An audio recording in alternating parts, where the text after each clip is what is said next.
بسم الله الرحمن الرحيم.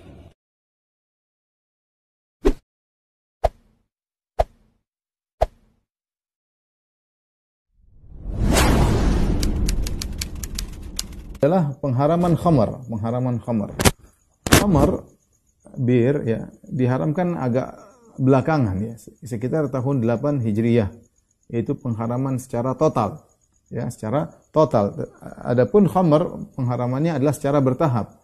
Kenapa bisa demikian? Karena khamar ini adalah suatu minuman yang sangat digandrungi oleh orang-orang Arab. Oleh karenanya pengharamannya termasuk di terakhir ya. Termasuk di terakhir karena betapa beratnya mereka meninggalkan khamar. Ya, kan saya sering sampaikan bahwasanya orang-orang Arab dahulu mereka membuat buku-buku yang disebut dengan syair-syair disebut abyat khamriyah, yaitu bait-bait syair yang berkaitan dengan khamar ya. Sampai mereka buat syair-syair khusus berkaitan dengan khamar karena mereka begitu mengandungi khamar. Mereka sebutkan tentang warna khamar tersebut, tentang cawannya, tentang bagaimana mereka minum khamar, sampai akhirnya mereka sebut bagaimana di antara mereka ada yang bangkrut gara-gara khamar. Kalau saya boleh katakan di zaman tersebut khamar adalah minuman tanda keberhasilan. Seorang kalau punya khamar berarti dia nyaman dan dia berhasil. Sehingga dan itu diminumi oleh para sahabat ya. Para sahabat dulu minum karena dulu halal. Oleh karenanya pengharamannya tidak langsung secara tiba-tiba ya. Oleh karenanya Aisyah mengatakan ketika kami di Mekah seandainya turun ayat la tasyrabul khamar atau la taznu, jangan minum khamar, jangan berzina, maka orang-orang tidak akan meninggalkan khamar dan tidak akan meninggalkan zina. Tapi ayat-ayat yang turun di Mekah pertama kali adalah tentang jannah wan nar, tentang akidah.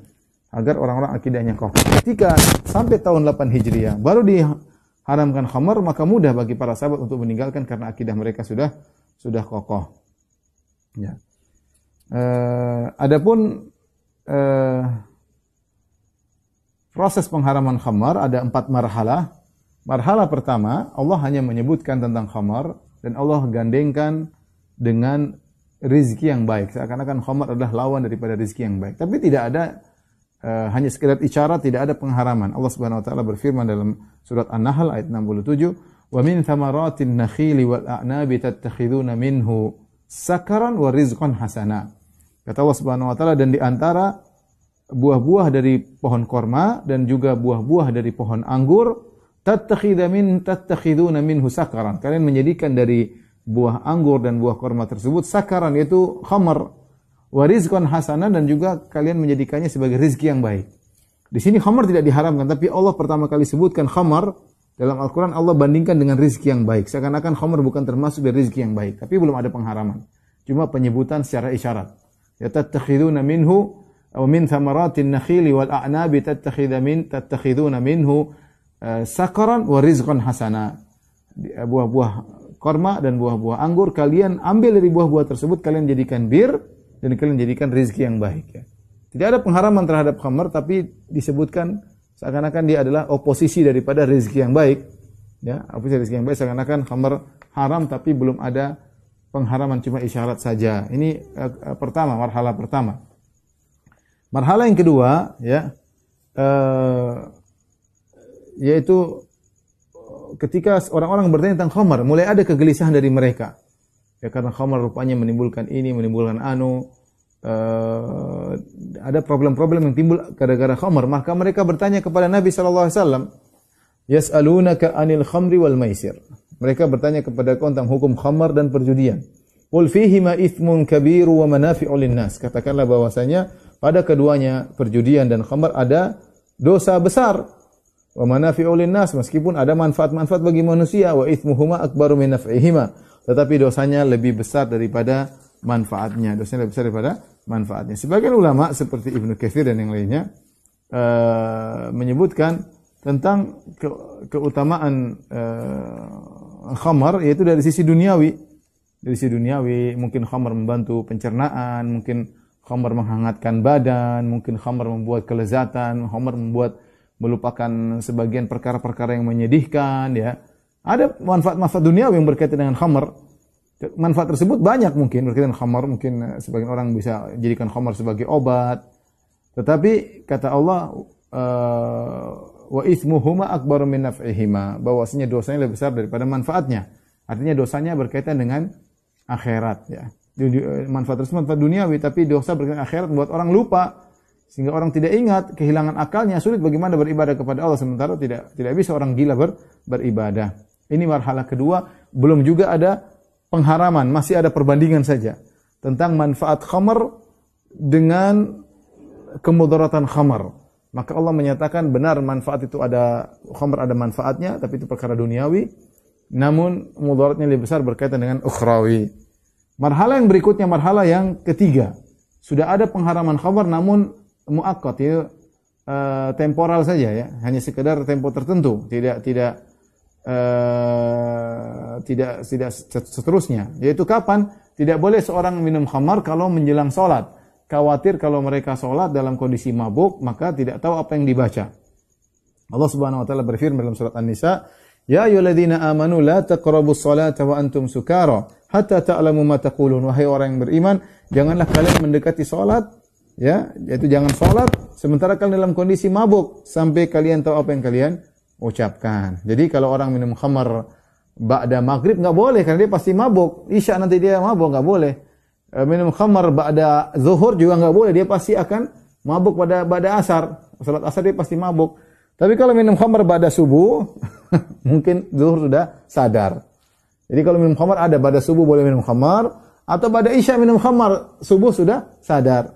Minum khamar pada subuh, zuhur sudah sadar. Adapun minum khamar pada zuhur, adapun minum khamar pada asar, adapun minum khamar pada maghrib, tidak mungkin. Karena dia akan teler pada waktu salat berikutnya dan Allah larang. Adapun sebab turunnya ayat ini, kenapa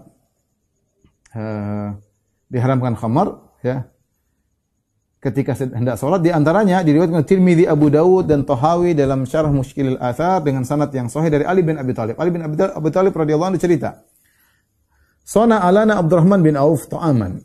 Satu hari Abdurrahman bin Auf membuatkan makanan bagi kami. Fada'ana fa'akalna. Kemudian dia undang kami makan. Jamuan. Kami pun datang, kami makan. Wasaqana minal khamar. Rupanya Abdurrahman bin Auf kasih minum sebagai bentuk penghormatan pada tamu, diminumkan khamar. Dulu khamar halal. Ini bentuk kemuliaan. Seorang meminumkan tamu dengan khamar bentuk pemuliaan di zaman tersebut. Maka Abdurrahman bin Auf nuangkan khamar buat tamu-tamunya, di antaranya Ali bin Abi Thalib. Fa akhadat fina, akhirnya kami kebanyakan minum mungkin sampai agak teler. Wa hadratis salat, dan tiba waktu salat. Faqaddamuni, maka mereka suruh aku jadi imam, kata Ali bin Abi Thalib. Aku pun jadi imam, maka aku baca qul ya ayyuhal kafirun, tapi bacanya salah-salah. Bacanya begini, qul ya ayyuhal kafirun, la a'budu ma ta'budun, katakan wahai orang kafir, aku tidak menyembah apa yang kalian sembah. Wa nahnu na'budu ma ta'budun, dan kami sembah apa yang kalian sembah. Ali bin Abi Thalib baca, wa nahnu na'budu ma ta'budun, kami sembah apa yang kalian sembah. Sudah enggak sadar ngomongnya setengah-setengah. Sampai mengucapkan ayat-ayat salah, kami menyembah apa yang kalian sembah. Maka Allah pun turunkan ayatnya, ya ayyuhalladzina amanu la taqrabus salata wa antum sukara hatta ta'lamu ma taqulun. Wahai orang yang beriman, janganlah kalian mendekati salat atau jangan kalian salat sebentar kalian kondisi mabuk sampai kalian tahu apa yang kalian ucapkan. Oleh karena sempat di zaman Nabi sallallahu alaihi wasallam ada orang yang beri pengumuman idza uqimatis salat, ada orang yang berteriak beri pengumuman idza uqimatis salat fala yaqrabanna salata sakran. Kalau salat sudah ditegakkan maka tidak boleh ada yang salat dalam kondisi mabuk. Rasulullah SAW larang. Dan marhala yang terakhir, marhala yang keempat adalah marhala yang total diharamkan khamar secara total, ya, yaitu firman Allah Subhanahu wa taala surah Al-Maidah ayat 90. Ya ayyuhalladzina amanu innamal khamru wal maisiru wal ansabu wal azlamu rijsum min amali syaitani fajtanibuhu la'allakum tuflihun.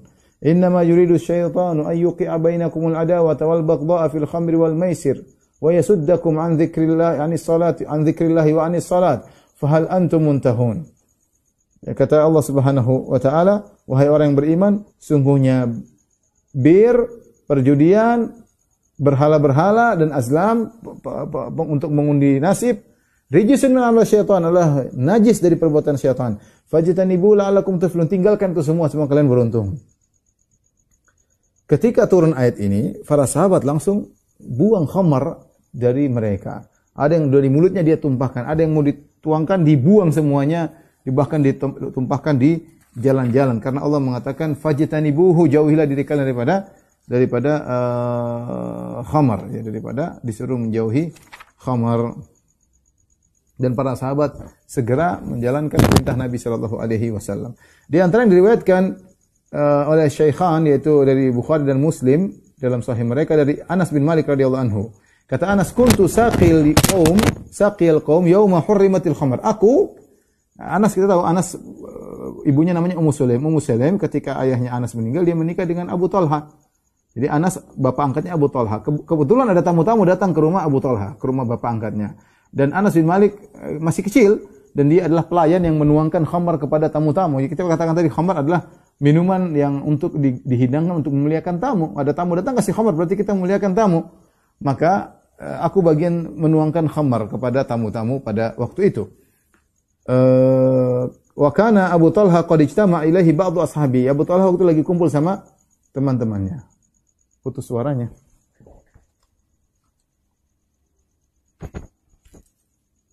Coba. Masuk. Sudah. Masuk. Tulisan tadi putus suaranya. Itu. Putus-putus suaranya Zoom. Biar masalah Zoom ya. Baik, kita lanjutkan. Ketika itu Anas bin Malik radhiyallahu taala anhu bagian petugas untuk menuangkan khamar kepada tamu-tamu ayah angkatnya ya. Maka kemudian ada seorang datang dia mengatakan ala innal khamra qad hurrimat. Ketahuilah bahwasanya khamar diharamkan. Faja'a rajulun faqala, ada seorang datang dan berkata ala innal khamra qad hurrimat. Ketahuilah bahwasanya khamar telah diharamkan. Maka Abu Talha berkata ukhruj fanzur, wahai Anas coba keluar lihat. Maka aku pun keluar, aku pun melihat di luar rumah. Fasami'tu munadiyan yunadi. Tahu-tahu ada orang yang berteriak memberi pengumuman ala innal khamra qad hurrimat. Ketahuilah bahwasanya khamar telah diharamkan. Maka aku pun mengabarkan kepada Abu Talha, qala idhhab fa ahrikha. Pergilah engkau dan tuangkan khamar tersebut, tumpahkan di jalan. Faji'tu fa ahraktuha. Aku pun segera menuangkan khamar di jalan. Dalam riwayat yang lain Anas berkata, para sahabat tidak berkata, mata au hatta nanzur. Mereka tidak mengatakan kapan diharamkan. Coba kita lihat dulu. Mereka langsung bilang buang itu khamar semuanya. Buang itu khamar semuanya. Menunjukkan para sahabat ketika dikasih tahu tentang khamar haram, mereka langsung membuangnya. Ada yang di mulutnya langsung dituang, dimuntahkan ya.